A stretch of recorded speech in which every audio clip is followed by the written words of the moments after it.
اس وقت پاکستان افغانستان کے درمیان کاروبار کس بنیاد پہ ہوتا ہے؟ کیونکہ بینکنگ چینلز ایک لحاظ سے بند ہیں، تو کاروبار کس طریقے سے ہوتا ہے عام لوگوں کو سمجھانے کے لیے؟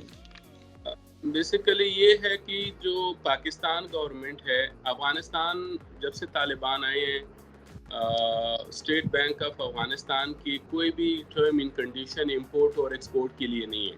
وہاں پہ کوئی ایسا میکانزم نہیں ہے کہ جو انٹرنیشنلی جو بینکنگ سیکٹر کی کمپلائنسز جس میں ریکوائرڈ ہو. وہاں پہ افغانستان میں تو فری ہینڈ ہے، جو بھی آپ نے امپورٹ کرنا ہے، جو ایکسپورٹ کرنا ہے، پاک افغانستان گورنمنٹ سے ریونیو اس کا کنسرن ہے، جو گمرک میں وہ کسٹم، افغان کسٹم میں وہ ڈیوٹیز اور ٹیکسز لیتے ہیں. پاکستان گورنمنٹ کا پاکستان نے ہمارے EICC جو ہے اور پرائم منسٹر صاحب نے اناؤنس کر دیا کہ ہم پاکستان سے افغانستان کے لیے ایکسپورٹ بھی پاک روپیز میں الاؤ کرتے ہیں، اور افغانستان سے جتنا بھی امپورٹ ہے وہ بھی ہم پاک روپیز میں الاؤ کرتے ہیں.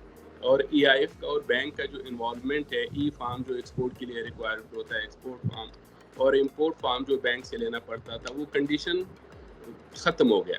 لیکن ابھی ایک بہت بڑی امپورٹنٹ چیز لیک کر رہا ہے، وہ ہے پیمنٹ سیٹلمنٹ میکانزم. کہ جو افغانی پاکستان کو کوئی بھی پروڈکٹ ABC پروڈکٹ ایکسپورٹ کرتے ہیں یا کول ایکسپورٹ کرتے ہیں، وہ پیمنٹ ایکسپورٹر کو کیسے ملے گی، اور جو پاکستانی کمپنی پاکستان سے افغانستان کو ایکسپورٹ کر رہے ہیں، وہ پاکستانی ایکسپورٹر کو افغانستان سے پیمنٹ کیسے ملے گی. اس کے لیے جو ابھی فی الحال ہو رہا ہے وہ یہ ہو رہا ہے کہ ان آفیشلی جو امپورٹ کی پیمنٹ ہے افغانستان سے، جو امپورٹ کی پیمنٹ ہے پاکستان میں، اسی پیمنٹ کے اگینسٹ ایکسپورٹ ہو رہا ہے. وہی ایکسپورٹر کمپنیز کو کیش دیا جاتا ہے اور اس کے اگینسٹ وہ ایکسپورٹ کرتے ہیں افغانستان کو. لیکن اس میں ایک بہت بڑی چیز لیک کر رہا ہے، وہ ہے کہ پراپر میکانزم جو اسٹیٹ بینک آف پاکستان کی کمپلائنسز بھی اس میں پورا ہو اور FBR کے ریکوائرمنٹس بھی پورا ہو.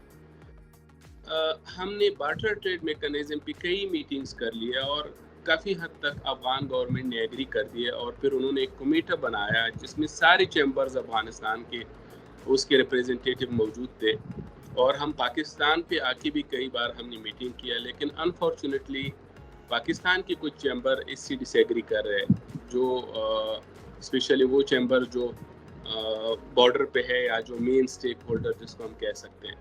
اس کا وجہ یہ ہے کہ پاکستان کا ریکوائرمنٹ یہ تھا کہ بارٹر ٹریڈ میکانزم میں جو اسکرو اکاؤنٹ ہے وہ پاک افغان جوائنٹ چیمبر کی سپرویژن میں چلنا چاہیے.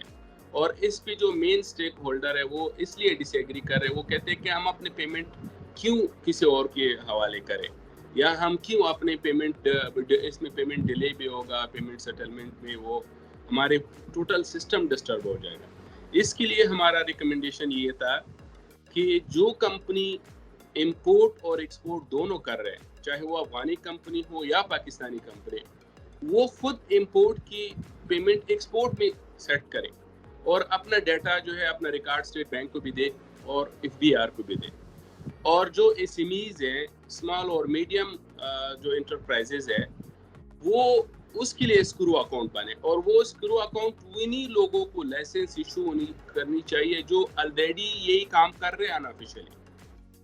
نئے لوگوں کو انوالو کریں گے تو ٹرسٹ لیول نہیں ہوگا، اس کو ایکسپیرینس نہیں ہوگا. یہ بلینز آف ڈالر کا امپورٹ ایکسپورٹ ہے، یہ ایسے ہینڈل نہیں ہو سکتا. تو یہ بتائیں سرحدوں پہ کیا مشکلات ہیں کوئلہ اور دوسری چیزیں لانے میں؟ اس حوالے سے تورخم بارڈر جو ہے اور چمن بارڈر، کیونکہ میڈیا میں بہت زیادہ آ رہا ہے، اس پہ پہلے طالبان گورنمنٹ سے پہلے ایشو آ رہے تھے، وہ کبھی بارڈر بند ہو جاتا تھا پولیٹیکل ایشوز کی وجہ سے. اس پہ الحمدللہ ابھی اتنا مسئلہ نہیں ہے، کیونکہ پوری میڈیا اس کو کوریج دے رہے اور سارے جو گورنمنٹ آفیشل ہے اس پہ زیادہ فوکس کر رہے ہیں. لیکن مین امپورٹ جو افغانستان سے ہو رہا ہے اسپیشلی کول کا، وہ غلام خان اور خرلاچی بارڈر پہ ہو رہا ہے. اور غلام خان اور خرلاچی بارڈر میں ریسنٹلی ایک مسئلہ ہو گیا کہ پچھلے 12-13 دن 15 دن سے خرلاچی بارڈر بند ہے افغان سائڈ سے. انہوں نے گیٹ پہ کنٹینر رکھا ہوا، اور کچھ یہ محرم سے پہلے یہ ہو گیا تھا. فسٹ محرم سے پہلے. تو پھر وہ جب محرم آ گیا تو سیکیورٹی کے ریزنز کی وجہ سے بھی پاکستان گورنمنٹ آفیشلز نے اس کو اوپن نہیں کیا.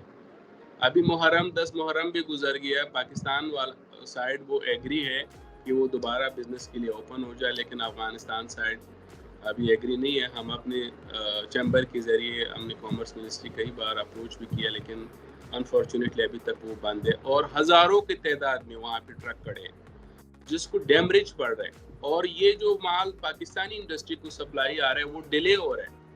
ڈیلے کی وجہ سے اس کو لاسز ہو رہا ہے امپورٹر کو, اور پاکستانی انڈسٹری بھی اس سے بڑا سفر کر رہے ہیں. غلام خان بارڈر پہ بارڈر کھلا ہے, افغانستان سے ٹرک آ جاتے ہیں اور وہ جو ایریا ہے وہاں پہ ان لوڈ ہو جاتے ہیں. لیکن غلام خان سے آگے جو پارٹیوں کو مال جاتا ہے پنجاب کو اور باقی صوبوں کو, وہاں پہ یہ شمالی وزیرستان میں ٹارگٹ کلنگ کی کو ختم کرنے کے لیے وہاں اس ریجن اس علاقے کے لوگوں نے سٹرائک کیا ہوا ہے, اور وہ بھی 10 12 15 دن سے وہ روڈ بلاک کیا ہوا ہے, اور وہ بھی ایک بہت بڑا مسئلہ ہے. تو اس کی دونوں ملکوں کی بہت زیادہ لاس ہو رہا ہے, اور ہم ریکویسٹ کرتے ہیں کہ اس پہ فوراً جو ریلیونٹ اتھارٹیز ہے وہ ایکشن لے, اور جو بھی ایشوز ہے اس کو ٹائملی سالو ہونا چاہیے, جیسے طور خم اور چمن پہ ہو رہا ہے.